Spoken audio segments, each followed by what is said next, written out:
right, today's episode, we focused on Victor Wembamyana and why he's not going to have the greatest rookie season of all time. I'll explain it to you in all my detail that I need to. Also, I make a plea, not just to Warriors Nation, but to the Curry family. Get your heads out of your rear end. Not to mention some fun videos. We got grandmas flashing. We're all jacked up like Cole Rowland. Just watch out for the Bears, man. They can smell it.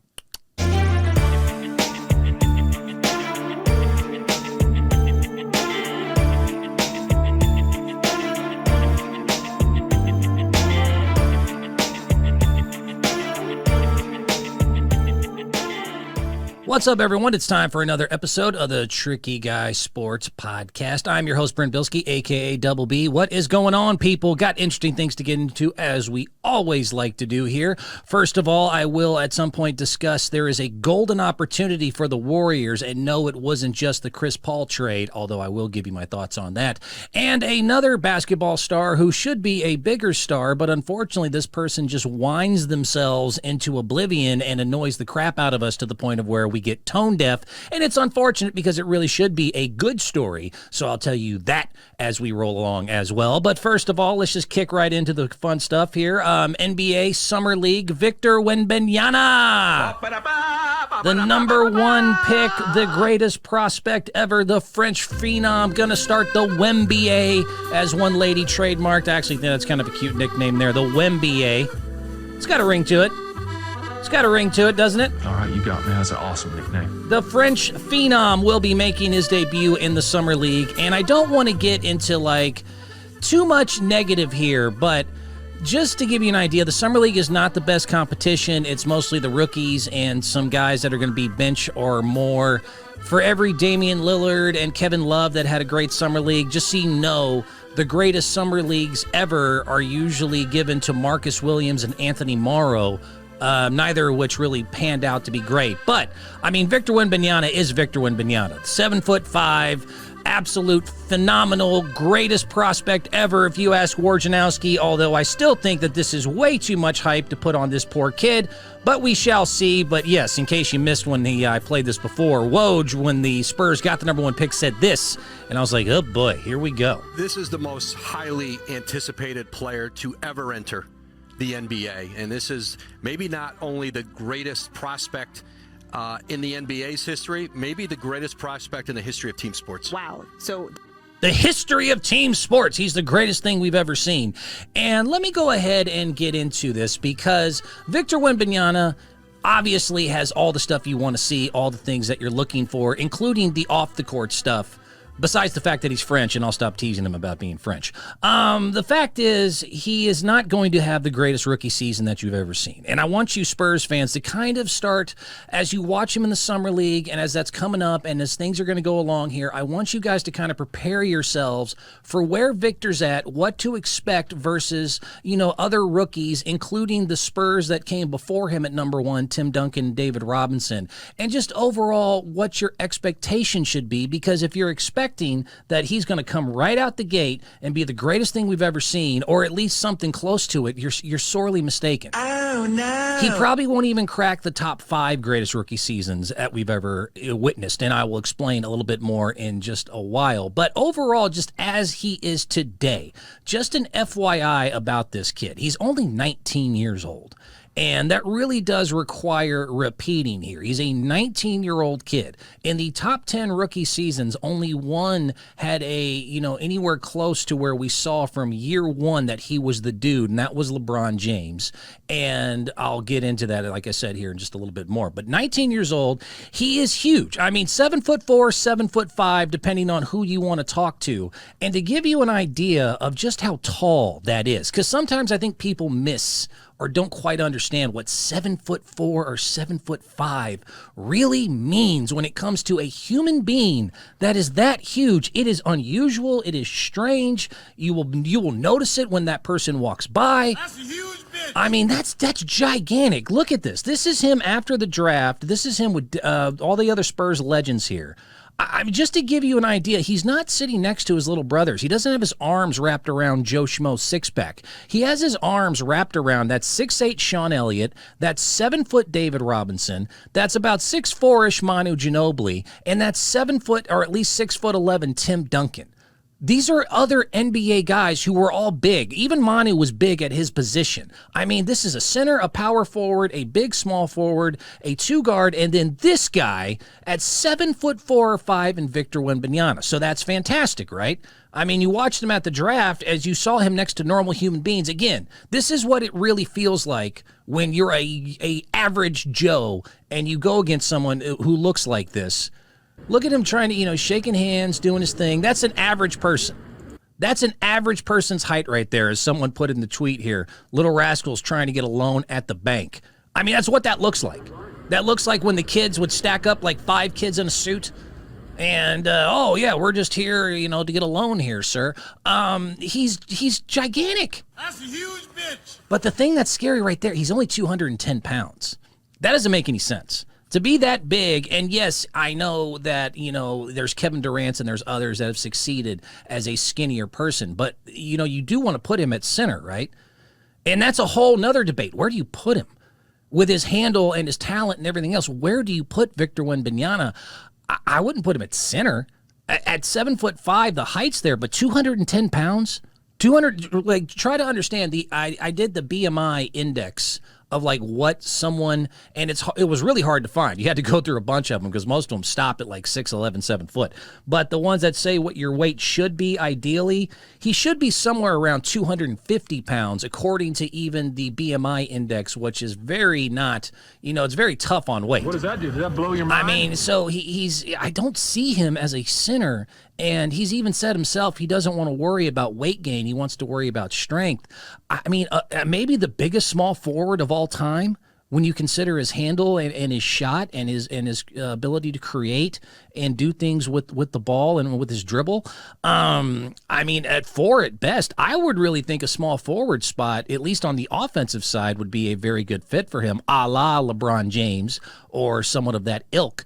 But, I mean, look, the lights are going to be very bright for this kid. He's only 19. He has a bullseye on his back. Every rookie and every NBA star is already tired of hearing about this kid. They can say what they want to the media. They are going to try to destroy this young kid when they get a shot at him. They're going to try to get in his rear end again like they're a proctologist looking and they're poisoned and the only medicine is in his colon. They're going to be getting in him hard. It's just what's going to happen. So he's 19 years old. He's 210 pounds at 7'5". He's got a bullseye on his back. And as we found out during a media day, he's not a unbelievably great shooter, is he? He's a good shooter and the best we've probably seen overall combination for someone of that size and just everything else he's got going for him. But as we found out and as he found out, and this is another big part of the issue that I think might happen with Victor, the lights are bright, man. The lights are very bright. And he had a media day that, unfortunately, this should have been a typical who gives a damn thing, but because of his stardom and because of the hype behind him. So it was his first time in a Spurs jersey. They take him out to AT&T Center. He puts on the Spurs jersey. He's going to do, just a quick little, take some pictures, look at me shoot a basketball for myself and, for the high paying. I think there's season ticket holders, media members, just all that stuff. Hadn't played in a few days and couldn't hit anything. But he was warming up. He was warming up. That's all he was doing. He was just shooting around with, completely cold. It wasn't really paying attention, and this went viral because we're all salivating to see what this kid is capable of. So, yeah, in case you missed it, this was Victor. It's media day, doing his thing. I missed that one. That's all right, because he'll make this one, right? He looks good in that Spurs jersey, though. Look at that height. Look at how easily he's going to dunk this ball. Oh, perfect. Perfect, right? Oh, my God, look at that. Decent release there. Okay. So this is easy, right? He's the greatest prospect we've ever seen. Oh, well, he's still the greatest prospect. I mean, the fact is he's going to score 87 points a game as soon as he steps on the floor. And, okay, that one didn't go, but, this one's going to go because he's the greatest. Oh, all right, well, three-pointers. I mean, 7'5" can shoot threes, right? Well, he'll make this one. I mean, the greatest prospect won't miss 2 in a row. Ooh, hit the backboard. Oh, Lordy. then goes in and dunks. Everyone, claps and goes on. Should have not been a big deal. Unfortunately, it was because, again, he's got all eyes on him more than Tupac would if he came back from the dead to release another album. I mean, everyone is focused on this kid. And look, this is almost nonsensical to even bring this up, but it went everywhere, so I wanted to show you and discuss it a little bit. This was a media day little shoot-around for like 100 people, 3 days, without playing basketball, completely cold, is not really anything that we have to pay too much attention to. However, I will say this did give me a chance to look at his shot.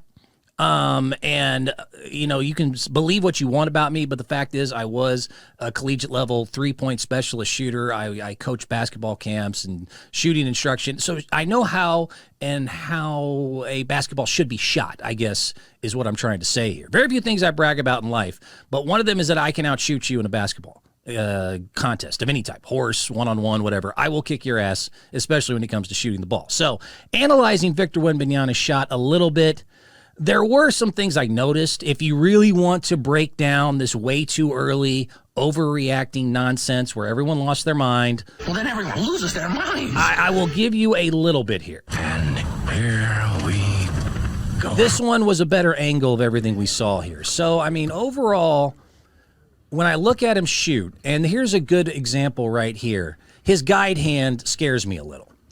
His left hand, I can see why he's only about 30% career-wise so far from threes when you really look at his jumper. The left hand, before I show you that, the left hand, the guide hand for him, his elbow's actually perfect. His form is nice. The release is good. He's got good arc on it. Right foot's a little forward. Right shoulder's a little bit tilted. But, I mean, overall, it's a solid shot. It's a good-looking shot. And I will say also from watching the film I have seen on him, Victor is also a rhythm shooter, not a form shooter. And there are two types of shooters in the NBA you're going to find. Rhythm shooters are guys who rely more on the flow, the feel. Everything's kind of interconnected in this weird, just sort of universal, just kind of, it all goes and flows. So guys like Steph Curry, Damian Lillard, I would even throw a Tracy McGrady. Like, there's certain guys that once they get in rhythm and they flow and they're feeling everything and they're coming off the dribble, it's all just kinetic energy connected from top to bottom. And so sometimes their form's going to be a little off. Sometimes they're going to be, hit or miss. But when they hit, they hit. And when they can hit, and they got everything rolling, they're a different level. Form shooters are more like the J.J. Redicks, the Kyle Korvers, the Klay Thompsons, the Steve Nashes. They are obviously great shooters in their own right too, and a lot of ways people argue are better because they're usually more consistent, but they are very mechanical. Their form is absolutely perfect, but it's not as much in the flow of the game. So it's a little more, they have to have their feet set a perfect way. Usually Klay is kind of borderline on this. I would throw in more JJ, Kyle Korver, and those guys. They have to have their feet set, their shoulders square, and their form is absolutely perfectly as you would coach it. And so when they get everything right, boy, it's going to go in, and it's going to go in every time. Rhythm shooters are not going to be able to do that and repeat that machine-like ability to do the same form over and over and over. They're going to do more. Again, it's going to be a feel of a game. Victor is a rhythm shooter. I'm learning this with him. He's going to be up and down. He's going to be inconsistent. That's why you saw in the G League during one of the games, I believe, against the Scoot Henderson team, he had 7 threes, and he's had other games where he's busted out for 6-7 threes in a game. But then you look at his stats, and he's only shot 27.5% last year. He only shot 28%. That's like worse than Draymond Green. Is this real life? That's not that impressive. And so watching this, watch his left hand, because this is what's important here. It's holding the ball when he comes up, when he has it in his shot pocket. The left hand is just way too connected to the front, and it's a little bit in the thumb on the left hand kind of pushes as his guide hand, which is not. The guide hand is supposed to just hold the ball straight, and that's it. That's all it's really supposed to do. So you can really see it here. And, yeah, look at that one more time. And then there's another one coming up where he really shows it right there. All right, so I'm going to rewind that one more time. Tricky Guy Sports on YouTube in case you're listening. But I think you can follow along just by what I'm telling you. But if you look at the shots, it's even more able to understand exactly what I'm getting at here. When you watch it one more time here, first of all, stop it right here. Oh, let me go one more right there. That's the shot I wanted. Look at where his left arm is. Look at where his thumb is kind of turned in. That means it's kind of pushing the ball as the shot is going up. It's supposed to stay straight. He's kind of pushing it this way. The release is perfect. I have nothing wrong with that other than, again, he lands way too diagonal. His right foot's too far forward. That's not a square up and down like if you watch the Steve Nash or Klay Thompson shoot. They jump up, they land straight down. Larry Bird, certain guys that just did it the exact same way. Footwork was perfect every time. Footwork isn't there. The shoulder then has to compensate, and it turns too much, which therefore usually means your left hand is going to have to do a little bit of straightening out.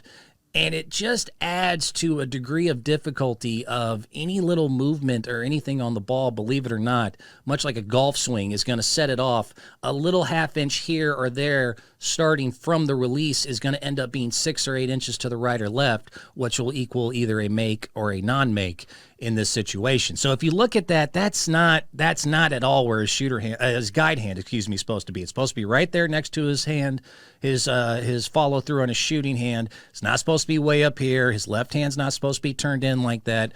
His right shoulder's not supposed to be facing that way. And I'm nitpicking the hell out of this kid. And trust me, NBA shooting coaches who know far more than me and how to fix it quicker will get a hold of him and make him, from everything I heard, his work ethic is fantastic. They'll correct all this. But there is a little bit of a shooting mechanic issue here as you watch him kind of try to get it done. See how that left hand continues to go too far over the right hand? That's not where that ball's supposed to be at all. Again, that's why that went that direction there. That one was a little better, just went a little long, and then he goes in, catches his alley-oop that he barely has to jump for because he's a huge freak, and he will continue to be a very good player. I'm not saying that he won't be. That's a huge bitch. He's going to be very, very good. I just want to temper some expectations. He's not a great shooter overall. He's going to be very inconsistent there until they really knock out that form. Probably take him a year or two. And again, he's 19. I just can't express enough. At 19 years old, no one has had a unbelievable rookie season other than LeBron James, and even he did not have that great of a rookie season. Usually the ones that come out the gate firing are a little bit older, a little bit more experienced, and are just more grown. I mean, ask any parent of a college kid who has a 18-year-old freshman and then has a 21-year-old junior return. The difference between a 21-year-old man and an 18-year-old boy or a 19-year-old boy, it's amazing how much changes in 2 years. I'm a grown-ass man, dog. So in case you didn't know, I'll just make this real quick. This is why I'm telling you Victor is not going to have the greatest rookie season we've ever seen. He's too young. He's too skinny. Still has some things needs to work out. As great as he is, and in general, when you look at you look at the greatest rookie seasons of all time, they were just older and more experienced. So here we go. And I read. I mean, the first big prospect that came out and just killed it from day one, Hakeem Olajuwon, 1984, was picked number one even over Michael Jordan, which, hey. Damn, Daniel. We found out later that may have been unfortunately a team fit stupidity mistake there, especially by Portland with Sam Bowie in the second pick. But moving on, Hakeem had played a few years at the University of Houston, Phi Slamma Jamma, came into the league averaging 21, 12, and 3. LeBron James was the only 19-year-old to really come out the gate firing. But even LeBron, just so you know, back in 2003, only averaged 21, 5.5, and 6. I mean, which is great for a 19-year-old kid to come out of nowhere, basically, or with very little experience against grown men and still get 21, 6, and 6. But that's how rare even 21, 6, and 6 is. I'm hearing a lot of people with Victor expecting like 28, 29 points a game, 10 rebounds, 9 assists. Calm your happy asses down. It's just there is no evidence to support that. None whatsoever. Your Honor, I object. And why is that, Mr. Reed? Because it's devastating to my case. Let's look at the Overruled. Good call. good call. Let's look at the Spurs that actually the number one picks that he's following, Tim Duncan and David Robinson. Tim Duncan back in 1997 had spent 4 years at Wake Forest. You know that, right? He was a 4-year, young 20s, grown-ass man at that point when he averaged 21 points, 12 rebounds, 2.5 blocks. David Robinson was actually drafted in 1987, did not even play his first game for a San Antonio Spurs organization until he was 24 years old because he had spent 2 years in the Navy. He had military service he had to do. What does that do? Did that blow your mind? So he was like 24 by the first time he played, and he went insane. David Robinson, as a rookie, averaged 24 points, 12 rebounds, and 4 blocks a game. You look at other guys like the big ones, obviously. Michael Jordan had spent, obviously, most people know his story, multiple years at North Carolina under Dean Smith. He came in older than Victor. He averaged 28 points a game. So, I mean, of the later era, he's really the only one as a rookie that's come out and averaged the amount of points that y'all are expecting from Victor Wembamyana. And it's just completely unfair to put him in that category. The only ones that even had these insane numbers that you guys are, not all of you, but some of you are trying to put on this poor French kid here is Kareem Abdul-Jabbar, who, by the way, was not just the number one in high school. He was the number one in college. When he was at UCLA, they went 88-2. He won 3 national titles in 3 years consecutive, only lost 2 games out of 90, and both of those were close, and was absolutely dominant from the beginning. Came in as a rookie, again, older than 19. I'd be able to say he was 21, something like that. He averaged 28.8 and 14.5. So even Kareem, who was this generational grown man, unbelievable talent, his first year in did not average 30 points a game and averaged 14 rebounds. Wilt Chamberlain now played in a different era at a different time. Now he's averaged 38 and 27. And I just want to reiterate just how insane that is. When he was drafted out of Kansas, Wilt Chamberlain averaged 37 points, 38 points really, and 27 rebounds. Damn, Daniel. That'll never get repeated. That was a different era. That was a different time. Even Oscar Robertson was a different era and a different time. He's the only rookie to average basically a triple-double. He averaged 30, 10, and 10, 9.7 assists, but still, we're going to go ahead and round up to be friendly there. But the only people that have put up the numbers that are even somewhat consistent with a lot of the expectations I'm hearing for this Victor kid are like Wilt Chamberlain back against the no ones other than Bill Russell and a couple others in the 60s.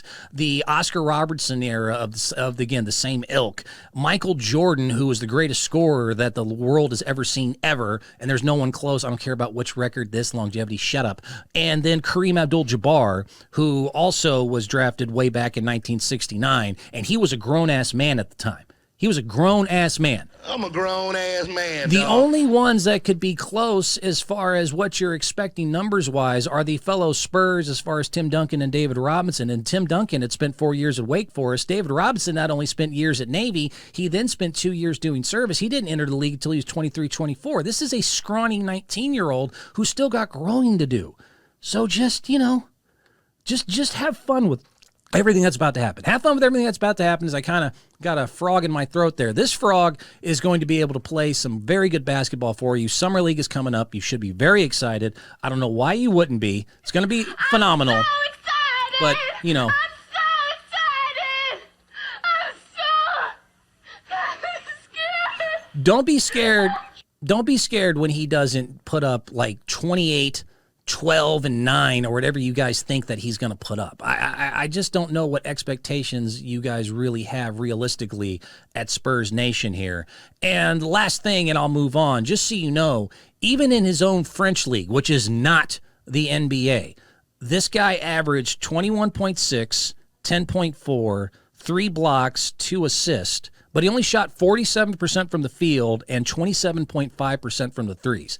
And his 2.4 assists were actually less than the 2.6 turnovers that he committed per game. He actually averaged less assists than turnovers, only shot 27.5% from threes, under 50% from the field, which is odd because of his height, which tells me that maybe he lives a little bit too far outside and probably has something to do with the fact he's only 210 pounds and has a hard time banging down low. And even with all of his generational this, generational that, averaged 21.6 and 10. So just, again, We're going to have fun with it. We're going to see what he's up to. I can't wait to see the Summer League along with, Brandon Miller, Scoot Henderson, some of the other guys there. We will get into all that as we roll along, but just a little breakdown of Victor, the latest updates with him. I know everyone's really into what's going on with him in Spurs Nation. I'm very glad for Spurs Nation as I'm rocking my Texas hat here, Texas boy through and through. And again, we will find out when we find out. Another story I wanted to get into, and I'm just going to roll right along here. Even though I am a Texas boy, I have always been, since Steph Curry from Davidson showed up, a Golden State Warriors fan. Yeah. So many things will happen by the time next week hits as far as NBA free agency this Friday. There's still a lot of moves to be made, not just in Golden State, but in Miami and other places. But as a Golden State Warriors fan, there is a golden opportunity that I think might be missed. And if it does get missed, it's not for the right reasons. And so I'm going to make a plea, not only to the Warriors, but to the Curry family. To the Curry family, I'm going to make a plea. Don't continue to be this silly and stubborn. There's a certain someone who's got a little Jan Brady syndrome. Marsha. And I'll discuss it. But before I get into just the whole thing there, first of all, let me discuss that we did get, as a Golden State Warriors fan, you should be very excited because Chris Paul is a Golden State Warrior. That is not a bad thing for Jordan Poole in that trade. Trading Jordan Poole for Chris Paul was a brilliant move. Good job, Mike Dunleavy. First move out the gate. I love it. I think it's a fantastic idea. I don't want to hear about age or fit or whatever. The fact is, Jordan Poole, look, man, besides the punch, besides the immaturity on the court, he was destructive more than he was productive. And it was unfortunate. I think maybe the money got to him. He got his bag. Money. And I think he decided that he had to do more, and he was always pressing. He was always forcing. He just couldn't let the game come to him anymore. And when the playoffs hit, I think that attitude got even worse. Could it maybe have panned out over the next couple of years? Possibly. But getting rid of that longer-term contract and bringing in a one-year deal for Chris Paul was such a smart move when you consider Chris Paul is just the antithesis of Jordan Poole.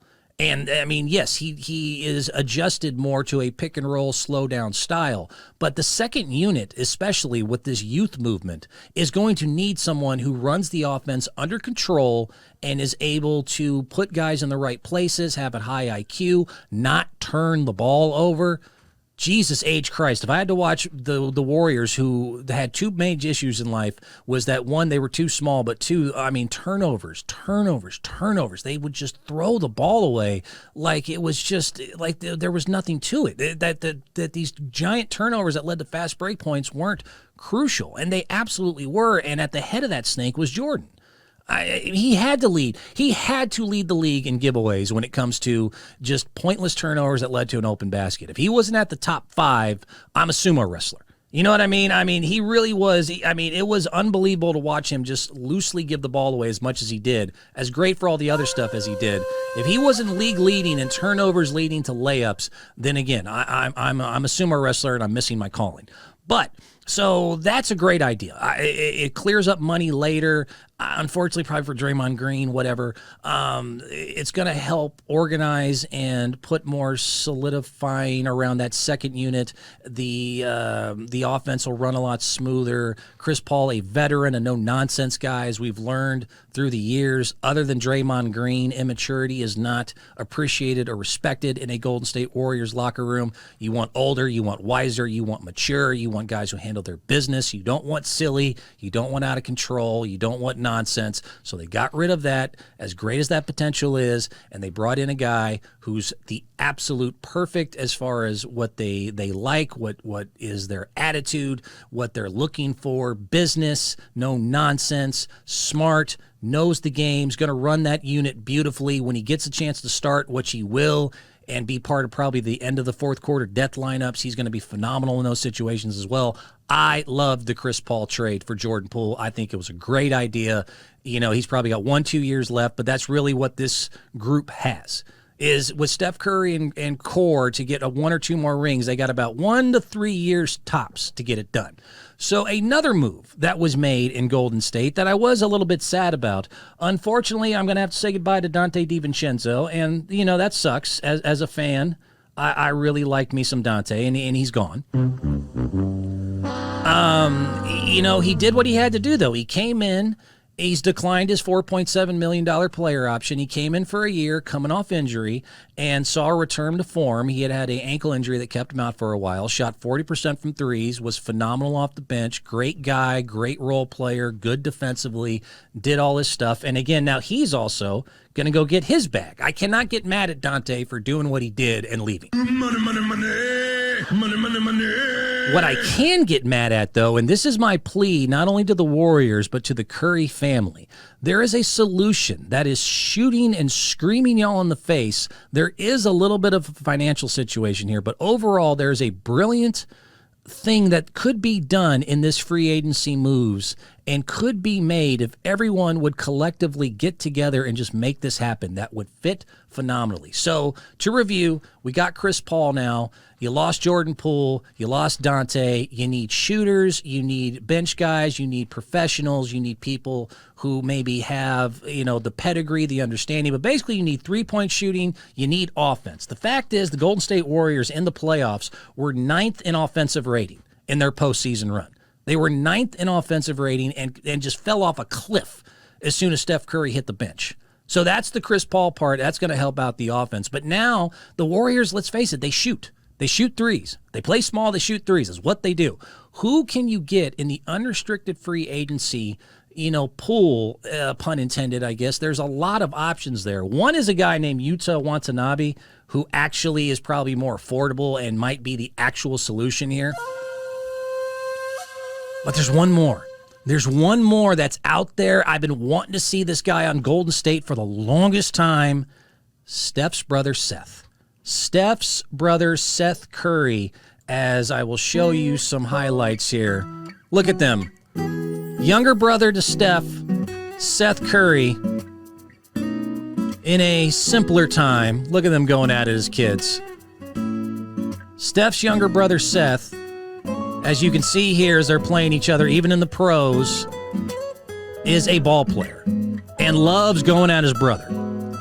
But he is such a, he is such a perfect solution to so many problems here, and I'll show you why in just a second. But yes, so as I pointed out, Golden State has made some moves, lost some guards, they need some shooting, and they have a little bit of ability, even though they are hit really hard with all the salary cap and the luxury taxes and the penalties and all that stuff, to try to make a move. They do have an ability to maybe get a lower level money spent free agency now that Dante's gone.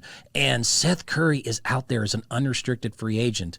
And unfortunately, for reasons more than just the money reason, they're saying it's not going to happen. And I don't understand it. I don't get it. It frustrates me to no end. This frustrates me to no end that Seth Curry is not more receptive to joining Steph and joining the Warriors this year. I don't. Frustrating. Frustrating. It's frustrating. It's frustrating. Father Dell, to both of them, and also a former NBA player, was asked about all this. Would he see Seth Curry joining Golden State next year, as it's a brilliant idea and one that could really work? Real man of genius. He said not only the financial issue of Seth might command a little more money in the overall scheme of things here, as teams like San Antonio, Detroit, and others, I believe the Knicks have been rumored to look at him. But the bigger issue, and the one I want to just talk about for a minute here, it has more to do with the fact that he doesn't want to play for his older brother because he's afraid of the shadow. He's afraid of, he doesn't like being in competition with his brother. He wants to go out and beat his brother. Again, it's Jan Brady, Marsha syndrome, and it's ridiculous. Marsha, Marsha. He said, quote, that Seth Curry has always been a guy that wants to make his own way, write his own story, and create his own narrative when it came to the possibility of joining Golden State, and that he never knows what the future holds and that he wouldn't be against it. Seth himself here, as I'm getting through the quotes, trying to just explain everything I read in this article. Seth Curry asked about it not that long ago, last summer, said, quote, I wouldn't be against it. And it's gone. But I definitely would not prefer my choice as the same team as him. Definitely not right now. I like competing against him and trying to beat the best. Being a younger brother gave me another leg up and an edge to get to where I am today. I have always had somebody that I was chasing to be as good as or better than in literally everything, not just only basketball. So yada, yada, yada. Basically, Seth Curry does not want to join Golden State, not just because of the money issue, which I think could be fixed with a certain move or a little tweak here or there. The bigger issue is that he doesn't want to play for Big Brother Steph, and that is just stupid. That is short-sighted, and it sucks because he could really, really be a perfect fit. I don't understand why he doesn't get it. Just don't get it, do you? You don't. I mean, I don't even know where to start. I mean, this guy would fit so perfectly. If you look at, again, I'll show you, this is a game he had against Portland. Just look at him play here. I salivate at the possibility of what he could do taking over for Dante DiVincenzo. I mean, he's obviously, he's a Curry. He's a 40% three-point shooter for 7 seasons in a row. He's had great playoff runs with Philadelphia and others. Look at these shots here and how smooth that jumper is. Very Steph-like as far as no hesitation, cocky, has all the stuff you need, has all the shiftiness too. He can just, he would fit in so perfect as you watch him here. Just imagine him on the break with Chris Paul or Steph Curry at point guard, giving him the ball here and him getting open wing shots instead of even a Dante DiVincenzo, who I like. I mean, it would be a field day. It would be an absolute field day. Even Kevin Durant is like, that dude can shoot, man. This dude can shoot. And, right, I mean, just right in a guy's grill, nothing but net. I mean, he can shoot it in your face, off the dribble. He just had, there are so many possibilities here. So the idea that Seth does not want to come to a place that now has Chris Paul and Steph Curry as his point guards, that has an offense that is completely geared to something that could really help out not only him, but the Warriors, who struggled in the postseason offensively, and as a 40% shooter from three-point line for the last 7 seasons, and also knows all the tricks and ins and outs, would fit so beautifully and help in this offense. The only thing holding him from doing that, besides there is some money issue, is the fact that he doesn't want to compete against his brother, is Jan Brady syndrome. Marsha. I mean, I'm going to say this, and I'm going to look at this camera here, and I'm going to make this point. I want to make sure this mic is on. Seth Curry, unfortunately, I got news for you that you probably already know. The fact is, you are Steph Curry's little brother as long as you play basketball. And that's okay. That's not even a bad thing. I mean, Klay Thompson is the greatest shooter not named Steph Curry, and he's known as the co-splash brother. He's Steph Curry's teammate. Unfortunately, your older brother is Steph Curry. You are going to be his little brother as long as you're in the NBA, if you're in Charlotte, if you're in Milwaukee, if you're in Brooklyn, if you're in Detroit next year, if you're on Mars. No matter where you are in the entire universe, if anyone knows basketball and you play the same sport as he does, you will forever be Steph Curry's little brother, and that's just the fact, and it's not even a bad thing. It's really not so bad. I really think you're looking at this in such a kind of, I don't know, man, glass half empty look here that I don't quite understand. I mean, the Avengers, look, not everyone was Thor. Not, there was Captain Marvel and Thor, but I mean, Iron Man or Captain America had no powers. Captain America was like super juiced. He was super roided. But I mean, they all work together to defeat Thanos, and there's just as many people that love Captain America and Iron Man as they do Thor. Do you get what I'm saying? Like, there's more to it, man. I mean, this idea that it would make more sense for you to make a little bit more money now and go to like a Detroit, and you'll average, 14, 15 points a game, I'm sure. I'm sure you'll be a solid player. But, I mean, the idea that, I need to catch up or beat Steph Curry, just relax with that. Marsha. Like, it's okay, dude. It's Steph Curry. He's the greatest shooter the world has ever seen. And even Steph Curry is not, considered top 10 by a lot of people. Everyone has a hierarchy that they have to, at some point bow to. Unless you're Michael Jordan or LeBron, you're fighting with everyone else for a ranking somewhere. So in the Curry family, you're better than your dad was. You're not as good as your older brother. And the Warriors and your brother could use you. That's the part that's more frustrating here. As I watch these highlights one more time, they could use this. With Dante gone and Chris Paul looking to kick out more threes than any other point guard in the last 10 years, you would fit so beautifully in their system where they just get three-point shooters open all the time. And this beautiful stroke is going to be wasted in Detroit or in Charlotte even. Why? Why not come get a ring? Why not be an Avenger? Come be an Avenger. Come join your brother, and yes, he is, Thor, but you could still be Iron Man.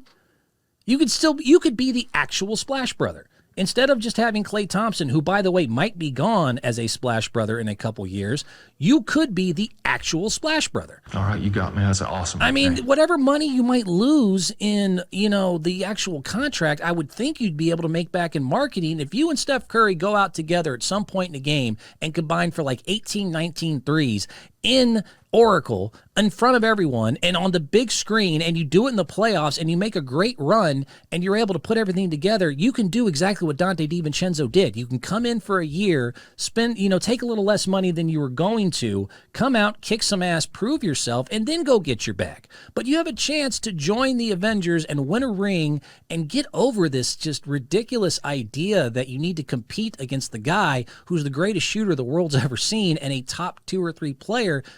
You're not going to get there, but you're still a great NBA player and someone who has been undervalued and underused. You can get your money this way. Between the marketing, between proving yourself, between being on the big stage versus 14 points a game in Detroit, you can actually get more money if you think long-term doing it this way.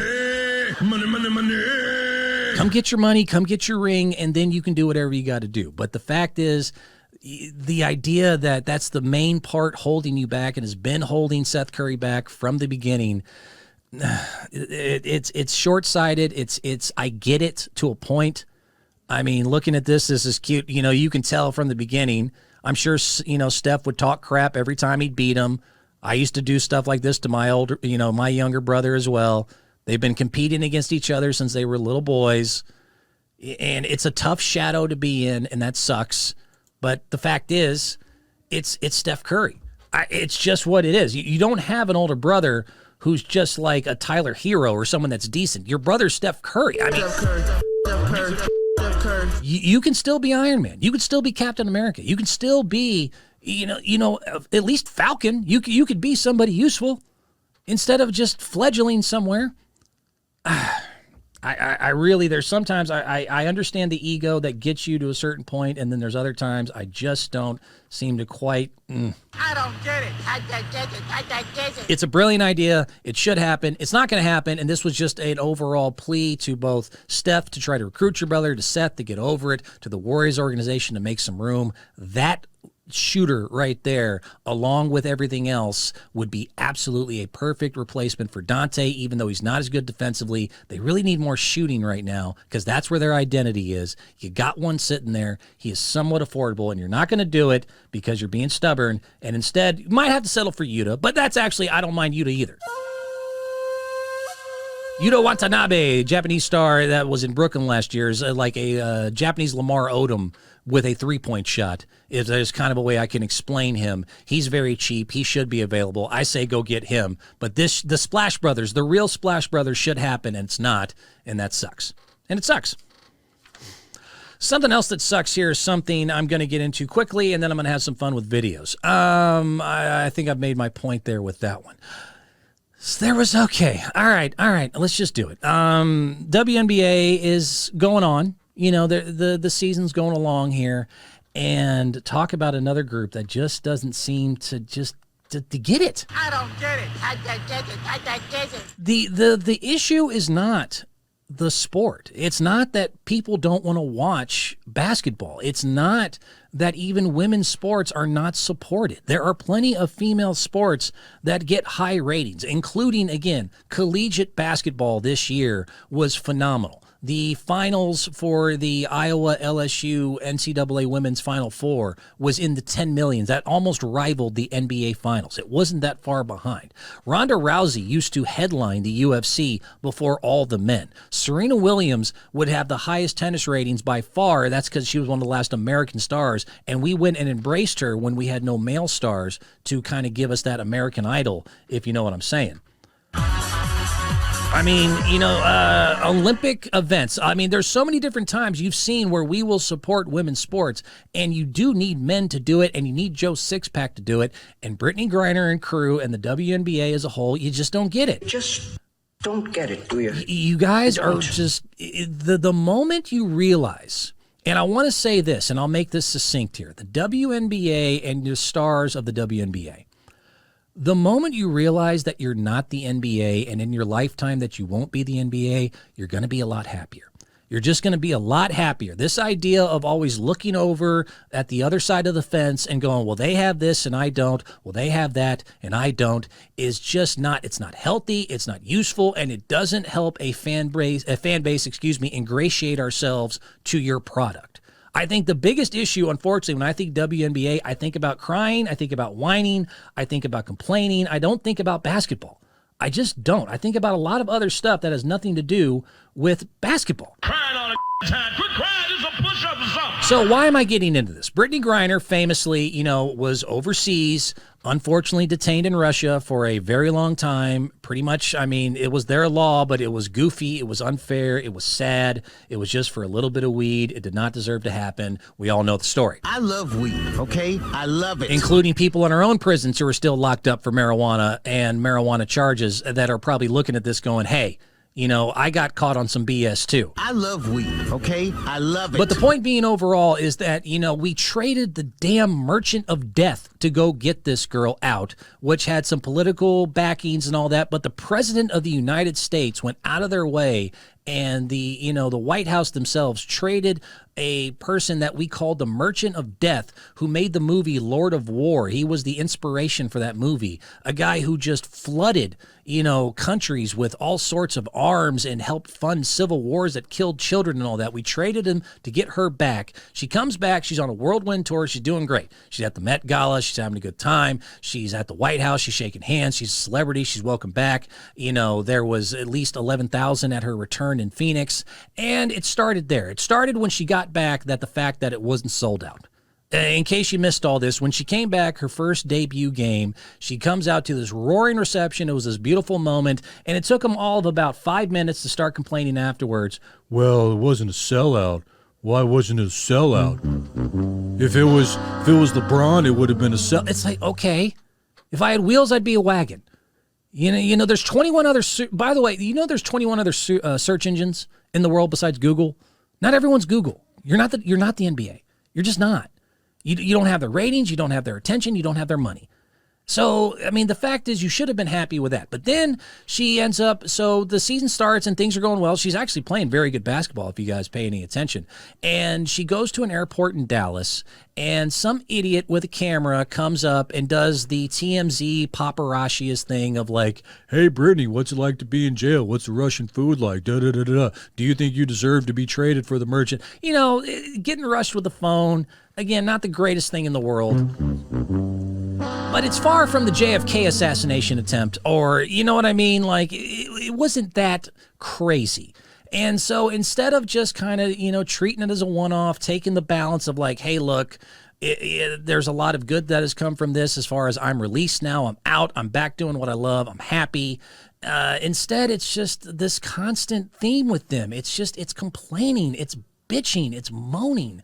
And so now they want chartered flights, even though they don't make enough money to get the chartered flights, and saying it's a security issue and all sorts of stuff. So without further ado, let me just play it. Brittany Griner was asked about after everything that happened.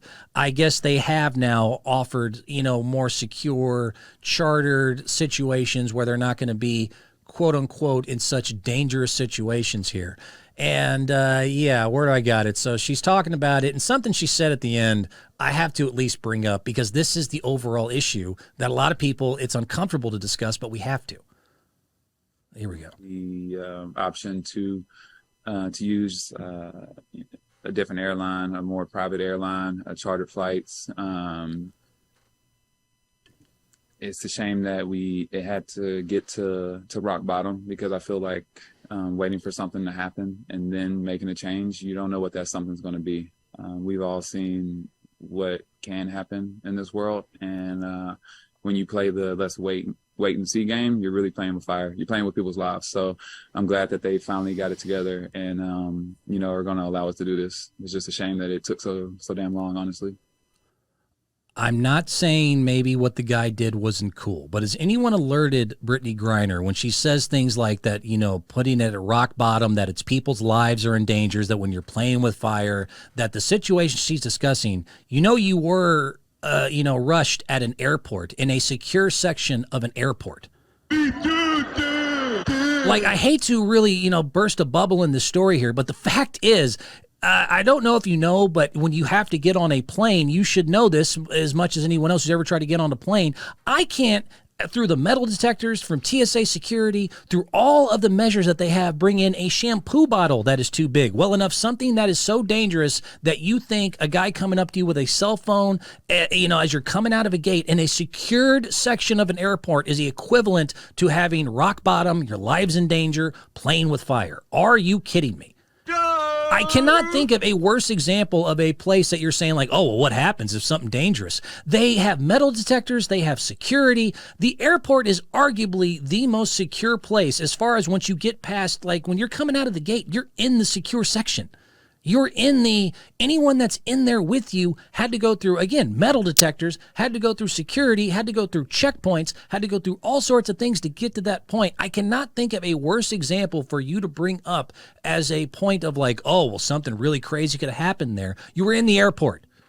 You were in the most secure, way more secure than the basketball games you attend, way more secure than you walking outside of your home, way more secure than you going to a restaurant, all the places that you're not bringing up. The one place you decided to bring up because it made the news was when you got rushed by a guy with a cell phone at an airport, as somehow that's a dangerous situation. And it's literally the most secure place I can think of publicly that you can be.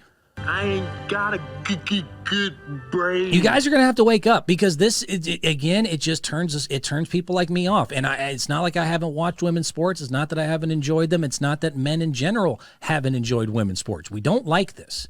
Joe Sixpack, Average Joe, whatever you want to call us, we don't like watching people complain and just bitch and moan about every little thing that they don't got. And that's just not sports fans. That's people in general.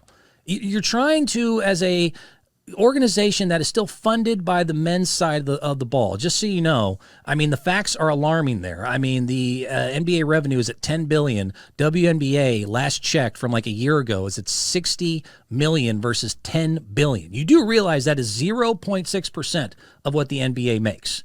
Does anyone ever do the math on that?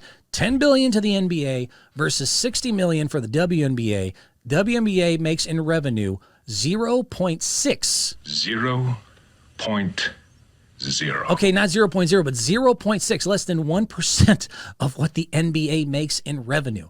And you're trying to get more ratings, and you're trying to get more attention. The last thing we want to hear is that you act like it was an assassination attempt at a place that is arguably the most secure place in public America to be, period. End of story. I cannot think of a place less likely.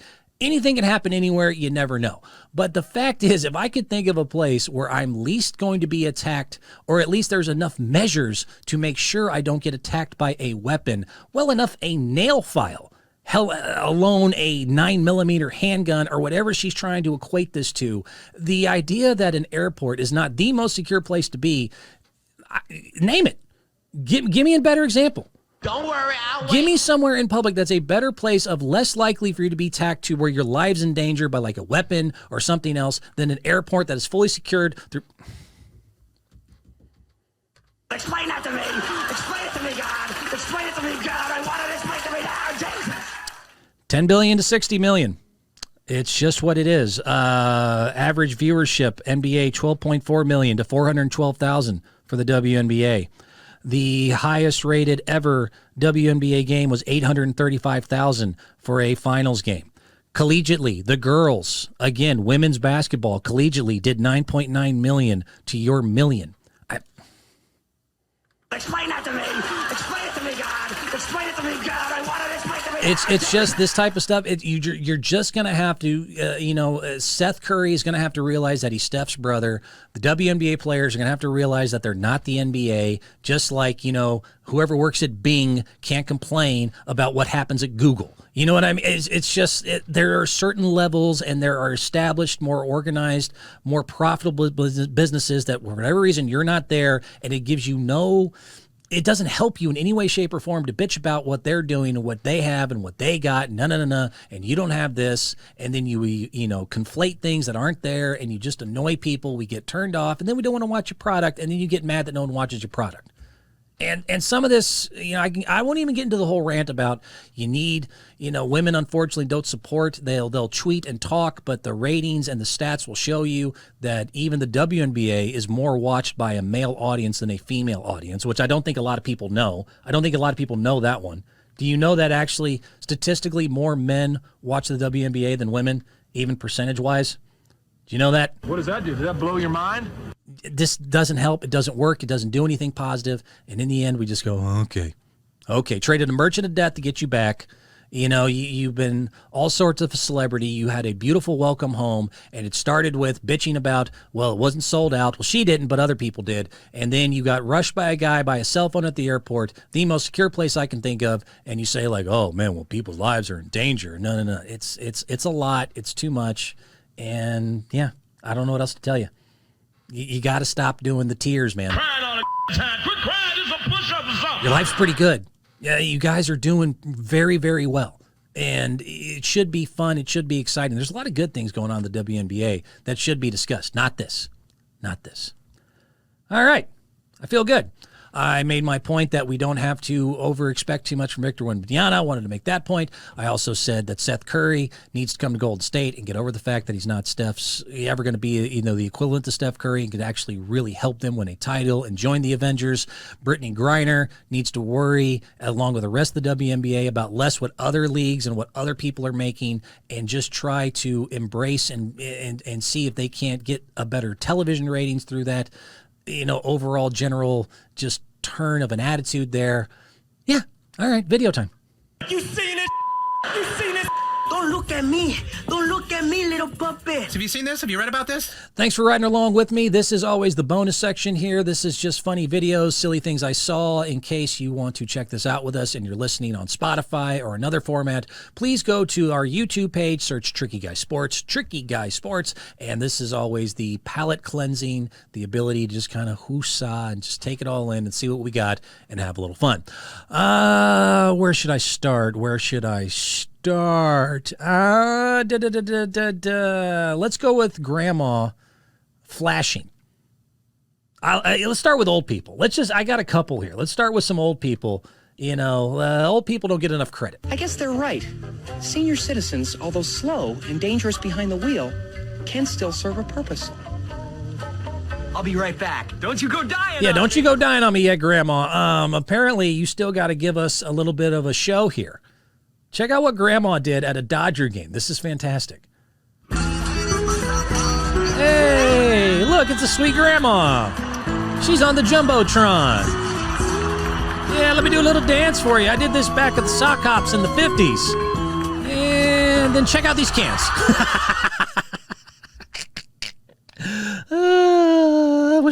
She has to be in her mid-80s at least, right? Flashing them. Just flashing them. You want to catch that again from the middle? Let's just catch it from the middle. She's dancing. She's having a good time. I love the Dodgers. We're number 1. And these are number 2. Bang, bang, bang.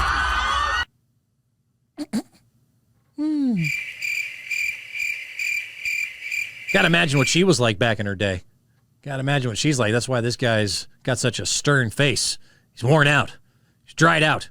He's got nothing left, if you know what I'm saying. These old people still had a little left in the tank. Thought this was interesting. So Emerald Downs, some horse place that does horse racing, decided to run the Grandparents' Derby. So it's just what it sounds like. They took a bunch of old people, they put them behind, the horse race on the track, even behind the gates and everything, and let them loose for a 40-yard dash. And it went about how you think it'd go. So let's go ahead and check that out. Yeah. Grandparents' weekend at Emerald Downs, and they're off. He's off to a good start. Oh, he's dead. And there's another one down. She tripped. Just a bunch of senior citizens let out of the gate like horses. He was on his way, man. That poor bastard was killing it for a minute. The guy in the blue eventually won. 40-yard dash. First ever. Bunch of old folks running a sprint. And yeah, let's see it one more time here. I love this guy. This guy's my favorite. Black shirt, black jeans is my favorite. Blue falling second was cute too, but I gotta see it one more time. Welcome to Emerald Downs, and we're off. Former fan of AC/DC out in front, and he's dead. And we got Dodger Blue. Oh, he's gone. I think he saw Grandma's Hooters. And here comes the rest of them. Thanks for playing. Someone get a breath machine out there. Save all the old people. There you go. Old people are still fun. Don't think we can't be useful. I guess they're right. Senior citizens, although slow and dangerous behind the wheel, can still serve a purpose.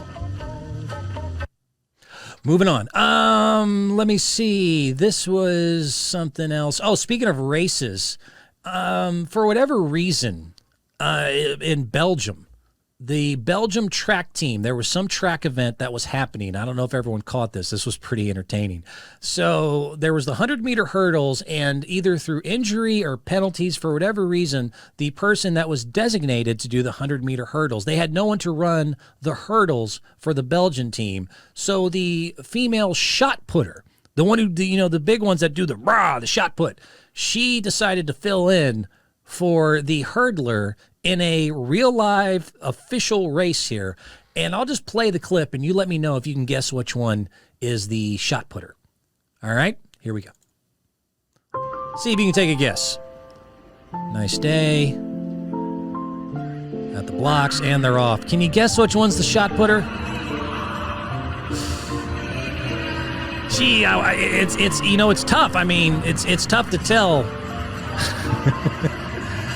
Oh, look, gotta love the spirit, gotta love the fight. Just making the best of it. Clearly has never hurdled a day in her life. Has no form, looks like, when fifth graders try it for the first time. And the big sprint at the end, and she did it. Yay! Yay, she did it. I mean, have fun with life. Not everything is going to go the way you want it to go. Not everything is going to work out the way that you think things are going to work out. Leonard Fournette, the running back for the Tampa Bay Buccaneers, remember him? His damn car caught fire. I mean, talk about someone just trying to make the best of their day. He actually tweeted out afterwards that he's blessed, which is just, phenomenal ability to look at the bigger picture in life. But this was another one. This wasn't really fun. This was scary as hell. This is, by the way, Brittany, a real-life, rock-bottom, tough life or death situation when you're driving down the street and your car completely gets engulfed in flames. All we have is the wreckage afterwards. I'm sure being in it was probably a whole nother thing. But even he afterwards was just tweeted out blessed. He didn't, bitch at the car company or talk about how tough his life is or whatever. Just glad to be out. Just glad to be free and to be healthy and to not be, burned from head to toe. Look at this. That car was on fire, man. Jesus H. Christ. That is a toasty s'more of an SUV. That was Leonard Fournette's car, man. That was Leonard Fournette's car. And he's good. He's fine. But just to give you an idea of some people are able to look at the bigger picture, man, sometimes it's useful. Sometimes it's useful. Sometimes it's useful to be a college pitcher and be clearly high on amphetamine. Cocaine is a hell of a drug. I have to say allegedly. But LSU, by the way, congrats to LSU as LSU's collegiate dominance continues. The women win the national championship. You had Joe Burrow and the boys win a national title not that long ago in football. Then you have, the College World Series, which is what we're about to show you here, the Collegiate World Series. LSU just won the College World Series. Hooray, hooray, and all that. They went against the guy at Wake Forest who, again, I can't say... Cocaine is a hell of a drug. anything out loud that would, accuse this man of being on anything other than high on life. But cocaine is a hell of a drug. And if he was on... Cocaine is a hell of a drug. You tell me. So this guy is named Cole Rowland, and he's a pitcher for Wake Forest. This is the 7th inning versus LSU, and he's fired up, man. I guess, is this just a natural high? Look at this dude. Look at this guy. I'm going to pitch. I'm going to pitch it fast. I'm going to pitch it so fast. Oh, my God, I'm going to pitch this ball so fast. I'm going to bounce the ball in my hand. I'm going to pitch it fast. Look at this guy. This guy sucks. I'm going to strike him out. I'm going to strike him out so good. Wipe the sweat off. Yeah, let me get the sweat off. Yeah. Yeah, I'm going to pitch it so... I'm going to throw the ball. Yeah, I threw the ball fast. I threw the ball. Glove flip. I threw the ball fast. Threw that ball so fast. Look at me throw the ball fast. Cocaine is a hell of a drug. One more time. You tell me if that's not, that's something. He's all jacked up on Mountain Dew. He's 18 red. I don't know. If that's natural, that's impressive. I gotta figure out how he gets his endorphins that high. And it is the college, playoffs, World Series. Yeah, man, look at him. Look at Cole. I'm gonna throw this ball right down his throat. Announce my presence with authority. I just watched Bull Durham 87 times in a row. I'm gonna bring the heat. I'm gonna give my heater. Probably a cheater, but he can't touch it. He can't touch my heater. I'm gonna try to pitch the ball. I'm Cole. I pitched the ball and I'm Cole rolling. I'm gonna pitch the ball so fast, I think spit just flew out of there because I'm just Cocaine is a hell of a drug. Is that too much? Was I getting a little too cold there? Do I need to calm down? You know what'll calm you down? Being outside and camping. And look, this is sports related because people do hiking and other things and, outdoor sports, which I don't, because every once in a while you'll be out, you'll be camping, and you'll wake up to a goddamn bear right outside your tent foraging for food. This happened to some poor bastard recently. He was camping in a tent and he woke up and saw this.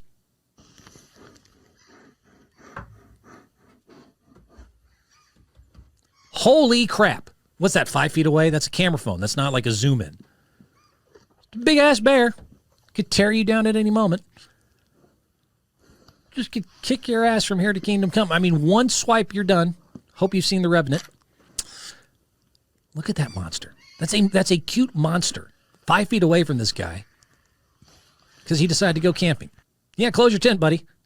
That'll help. That'll help. Close your tent. Hope you don't have a lady at a certain time of the month there. I read somewhere that their periods attract bears. The bears can smell the menstruation. Well, that's just great. You hear that, Ed? Bears. Now you're putting the whole station in jeopardy. Definitely put that whole tent in jeopardy. Know that much. Speaking of being outdoors and doing dumb things as far as trying to be athletic and whatnot, teachers were trying to get their kids, I guess, to be more, kids all want to stay inside. I was born kind of one of them. I did enjoy my indoors, video games, computers, and all that. This was some sort of attempt to maybe encourage kids to go outside and swing in the trees and play more, and just didn't go well. So us teachers would never ask you students to do anything we wouldn't do ourselves. Holy crap! What is happening? I didn't know you were... She's... Oh my God! Did we just record that? Did you... Yeah, let's go ahead and check that out one more time. Nice lady. So us teachers would never ask you students to do anything we wouldn't do ourselves. Holy crap! What is happening? I didn't know you were... She's...